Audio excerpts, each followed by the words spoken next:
म्हणजे पुरामुळे नुकसान झालेल्या घरांचं आज सर्वेक्षण होणार आहे आणि त्या आवश्यकतेनुसार संबंधितांचं पुनर्वसन होणार आहे। पूरग्रस्तांना दुपारी रोख रक्कम दिली जाणार आहे। पूरग्रस्तांना आज ही रोख रक्कम दिली जाणार आहे आणि कॅम्प सोडून जे घरी परत चाललेले आहेत त्यांना धान्याचं वाटपही केलं जाणार आहे। कोल्हापुरातल्या एसटी वाहतूक आता सुरळीत झाली आहे। पुरामुळे नुकसान झालेल्या घरांचं आज सर्वेक्षण केलं जाणार असून आवश्यकतेनुसार संबंधितांचं पुनर्वसन केलं जाणार आहे आणि या पूरग्रस्तांना आज 5,000 रुपयांची रोख रक्कम दिली जाणार आहे। या संदर्भातली माहिती जी आहे ती विभागीय आयुक्त डॉक्टर दीपक म्हैसेकर यांनी दिली आहे। तर ग्रामीण भागातल्या पूरग्रस्तांना 10,000 रुपये आणि शहरी भागातील पूरग्रस्तांना 15,000 रुपये मदत देण्यात येणार आहे। त्यापैकी 5,000 रुपये रोख आज दिले जाणार आहेत आणि आजपासूनच या रकमेचं वाटप केलं जाणार आहे। उर्वरित रक्कम त्यांच्या खात्यावर वर्ग करण्यात येणार आहे।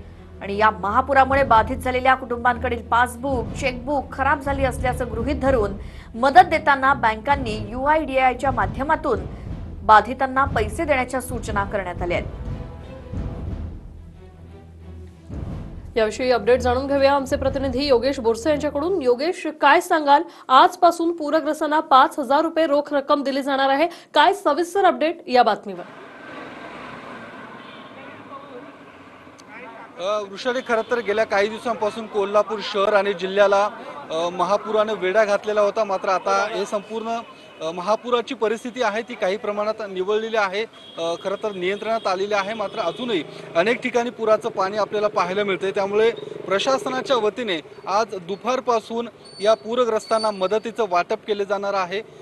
खरं तर माझ्या पाठीमागे आपण पाहू शकतो की हा कोल्हापूर बस स्टँड आहे आणि काल 3 वाजल्यानंतर या ठिकाणी खरं तर बस जी काय आहे तो सुरळीत करण्यात आलेला आहे। कारण गेल्या 8 दिवसांपासून संपूर्ण भागांमध्ये कोल्हापूरच्या खेड्यापाड्यांवरती जी एसटी बस जात होती ती बंद ठेवण्यात आली होती, कारण अनेक रस्ते हे पाण्याखाली गेले होते। त्यासोबतच कालच मुंबई खरं तर हा महामार्ग पुणे बेंगलोर महामार्ग सुरू करण्यात आलेला आहे आणि त्यामुळे मुंबईकडे जाणाऱ्या बसेस सुद्धा आता सुरू करण्यात आलेल्या आहेत। मात्र गेल्या काही दिवसांपासून एसटी बंद असल्यामुळे एसटी महामंडळाचं कोट्यवधी रुपयांचं नुकसान सुद्धा यामुळे झाल्याचं खरं तर माहिती मिळते। मात्र ज्या पद्धतीने अनेक खरं तर ठिकाणी या एसटी अजूनही रस्त्या पाण्यात आहेत। अप्पासाहेब साळोखे आहेत आता आपल्या सोबत या एसटी महामंडळाचे। काय अप्पासाहेब, काय सांगणार, काय नेमके कुठले मार्ग आता सुरू झालेले आहेत, अजूनही कुठले मार्ग बंद आहेत? काल संध्याकाळपासून ज्यावेळी NH4 चालू झाला राष्ट्रीय महामार्ग, त्यावेळी कोल्हापुरातून कोल्हापूर पुणे, कोल्हापूर मुंबई या ठिकाणी जाणाऱ्या बस सुरू केलेल्या आहेत। ज्या पद्धतीने उपलब्ध होतील त्या पद्धतीने सुरू केलेल्या आहेत। त्यानंतर कोल्हापूर बेळगाव हा मार्ग सुरू आहे।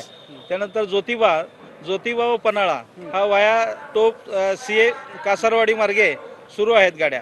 याशिवाय अद्याप इचलकरंजी, सांगली, सोलापूर हा रस्ता अद्याप बंद आहे। खरं बंद आहे काय? अजून हे बाकीचे रस्ते सुरू व्हायला काय किती वेळ लागू शकतो? काय तसं काय सांगता येणार नाही, वरिष्ठांच्या आदेशानुसार चालू होईल।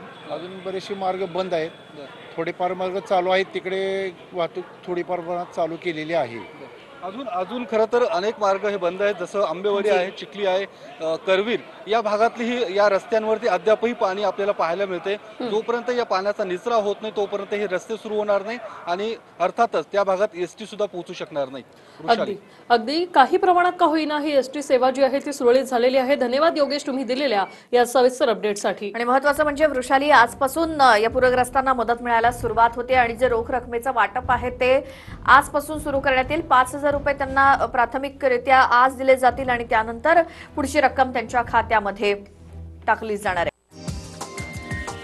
हा व्हिडिओ तुम्हाला आवडला असेल तर असे आणखी व्हिडिओ पाहण्यासाठी TV9चं YouTube चॅनल सबस्क्राइब करा, बेल बटन दाबा। ताज्या घडामोडींसाठी लॉग ऑन करा TV9marathi.com।